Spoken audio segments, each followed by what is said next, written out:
বাঁচিয়ে রাখা আমার মনে হয় যে বেশ একটা অসম্ভব কাজ।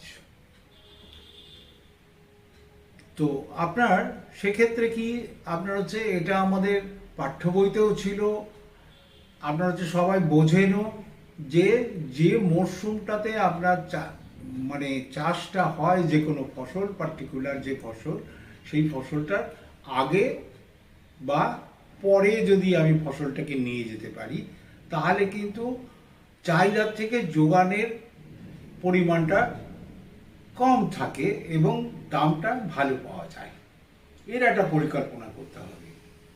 এটা যদি না করে আমি চাষ করি ওই দেখা দেখি চাষ, একজন করছে আর একজন করে ফেললাম, বা আমার বাবা করেছে আমি করলাম, তো সে করলে কিন্তু আজকের দিনে আর আপনার হচ্ছে এইভাবে চাষ করে টিকে থাকাটা কিন্তু খুব সহজ নয়।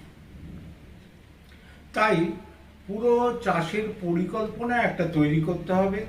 চাষের পরিকল্পনা করতে গেলে কতগুলো ব্যাপার মাথায় প্রথমে রাখতে হবে। যে আমার জমি সব প্রথম কথা হচ্ছে এক জায়গায় নয়। জমির যে আপনার হচ্ছে শ্রেণীবিন্যাস করলে যেটা দাঁড়ায় যে নিচু জমি, মাঝারি উঁচু জমি এবং উঁচু জমি, এই যে তিনটে ভাগ, এটা আপনারা বোঝা উচিত বা বোঝেন।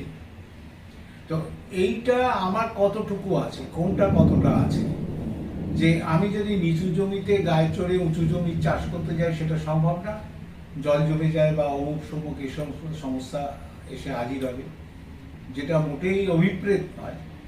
তো তাহলে আমাকে সেইটা ভাবতে হবে যে আমার কতটা উঁচু জমি আছে, কতটা নিচু জমি, কতটা মাঝারি উঁচু জমি, সেই অনুযায়ী ফসলের কিন্তু একটা মাথায় পরিকল্পনা করতে হবে।